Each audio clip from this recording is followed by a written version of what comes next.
की एक छोटी सी झोपड़ी में पिंटू और उसकी माँ मीना रहा करते थे। पिंटू के बाबा को गुजरे हुए कई साल हो गए थे। मीना दूसरों के घरों में बर्तन धोकर घर का खर्चा चलाया करती थी। पिंटू और मीना दोनों गरीबी की जिंदगी जी रहे थे।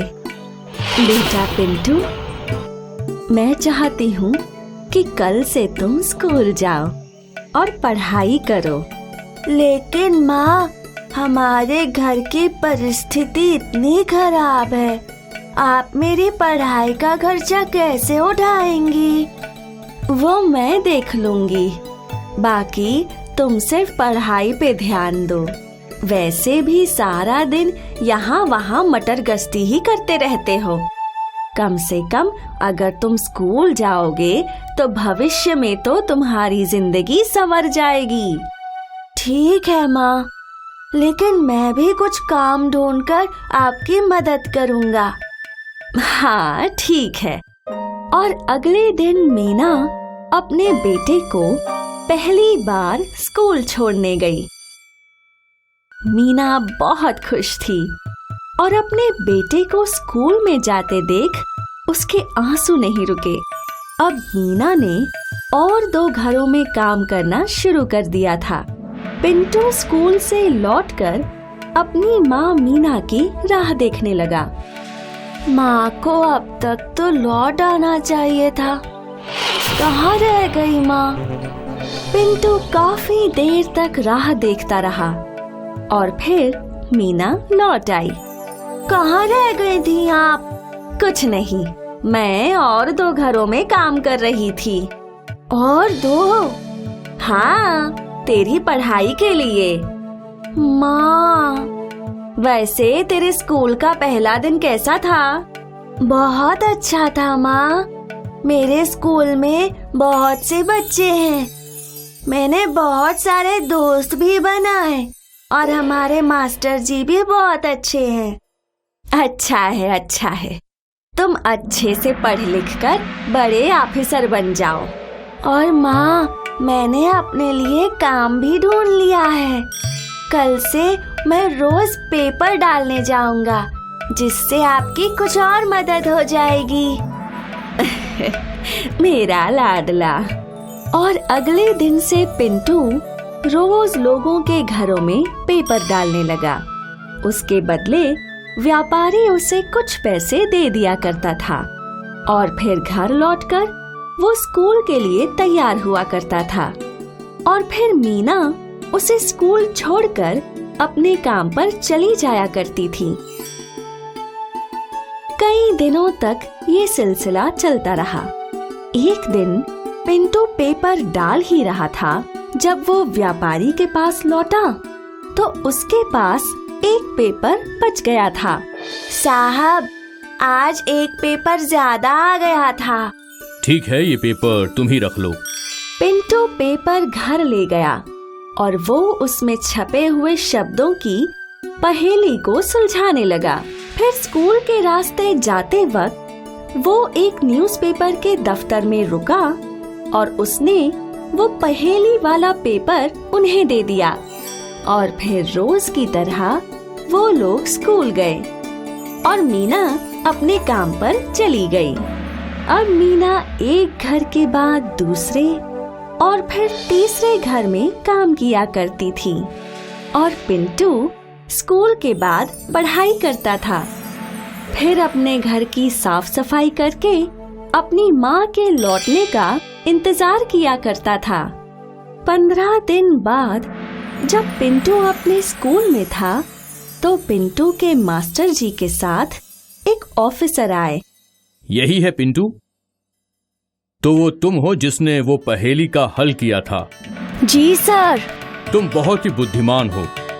उस दिन की वो पहेली सिर्फ तुम अकेले ही हल कर पाए थे और इसलिए हमारी कंपनी ने ये निर्णय लिया है कि वो तुम जैसे बुद्धिमान बच्चे की पढ़ाई का खर्च उठाएगी।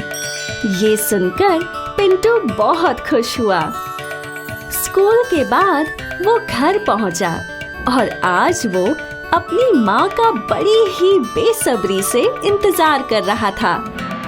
और आज जैसे ही मीना घर लौटी, पिंटू ने अपनी माँ को गले लगाया। माँ, माँ, माँ। अरे क्या हुआ? माँ, अब से आपको ज्यादा काम नहीं करना पड़ेगा। और वो क्यों?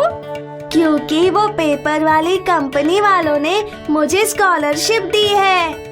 मतलब अब से मेरी पूरी पढ़ाई का खर्चा वो संभालेंगे। मीना भावुक हो गई। उसने पिंटू को गले लगाया और फूट फूट कर रोने लगी।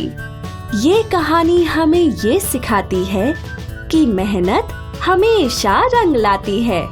ये स्कॉलरशिप मीना और पिंटू की कड़ी मेहनत का ही फल था।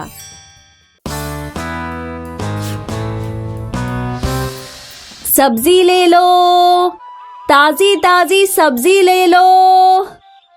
लाल टमाटर, हरी खुशबूदार सब्जियां। मीरा गांव-गांव घूम-घूम कर सब्जियां बेचा करती थी। रोज गांव में घूमते वक्त उसकी नजर एक सब्जियों के बगीचे पे पड़ा करती थी। कितने वर्ष हो गए मैं ये सब्जियों का बगीचा देख ही रही हूँ। मीरा का सपना था कि वो उस बगीचे को खरीद ले और वहाँ खुद ही सब्जियां उगाए, लेकिन मीरा की परिस्थिति उसका साथ नहीं देती थी। मीरा का एक छोटा बेटा था जिसके पालन पोषण की पूरी जिम्मेदारी मीरा पर थी, क्योंकि मीरा के पति कुछ साल पहले स्वर्ग सिधार गए थे। एक दिन की बात है। सब्जी ले लो, ताजी ताजी सब्जी ले लो। लाल टमाटर, हरी खुशबूदार सब्जियां। तभी सामने से विमला घी वाली आई। अरे ओ मीरा, क्या हाल चाल? सब बढ़िया, तुम बताओ तुम्हारे क्या हाल है? सब ठीक है। तुमने सुना कि वो सब्जियों के बगीचे का मालिक खरीदार ढूंढ रहा है? अगर मेरे पास पैसे होते ना तो मैं आज ही वो बगीचा खरीद लेती। मीरा को वो सब्जियों का बगीचा इतना पसंद था कि वो सीधे बगीचे के मालिक के पास पहुंची। सेठ जी, सुना है आप बगीचा बेचना चाहते हैं? हाँ, अब मैं बुढ़ा हो गया हूँ, बागीचे की देखभाल नहीं कर पाता हूँ, तो इसलिए बेच रहा हूँ। क्या तुम खरीदना चाहती हो? हाँ सेठ जी, पर पता नहीं मैं खरीद पाऊंगी या नहीं। आप इसे कितने में बेचना चाहते हैं? मुझे इसके 500 सिक्के चाहिए। अरे बाप रे, मेरे पास तो सिर्फ 200 सिक्के हैं। 200 सिक्के बहुत कम है। मैं 400 सिक्के के नीचे नहीं बेचूंगा। सेठ जी, अगर मैं आपको अभी ये 200 सिक्के दे दूं और अगले 4 महीने तक हर महीने 50-50 सिक्के दूं, तो क्या आप मुझे ये बगीचा बेच देंगे? सेठ जी ने सोचा। ठीक है, अगले 4 महीने तक तुम्हें मुझे 50-50 सिक्के देने होंगे। मीरा बहुत खुश थी कि जल्द ही उसे उसके सपनों का बगीचा मिलेगा। फिर क्या था, मीरा और ज्यादा मेहनत करने लगी। उसने रोज ज्यादा सब्जियां खरीदकर बेचना शुरू किया, जिससे उसे ज्यादा पैसे मिलने लगे। रोज मीरा पाई पाई जोड़ने लगी। अब शाम के समय मीरा गांव में घूम घूम कर फरसान भी बेचा करती थी। 1 महीने बाद मीरा ने सेठ जी को 50 सिक्के दिए। मीरा बहुत खुश थी। मीरा ने अपनी मेहनत जारी रखी और वो सुबह सब्जियां और शाम में फरसान बेचा करती थी। देखते ही देखते मीरा ने अगले 4 महीने में सेठ जी को सारे पैसे दे दिए। बहुत बढ़िया मीरा, अब ये बागीचा तुम्हारा हुआ। इसका अच्छे से ख्याल रखना। मीरा ने अपना बगीचा खरीदने का सपना पूरा कर लिया। अब मीरा अपने खुद के बगीचे में सब्जियां उगाया करती थी और दूसरे सब्जी वाले उससे सब्जियां खरीदा करते थे।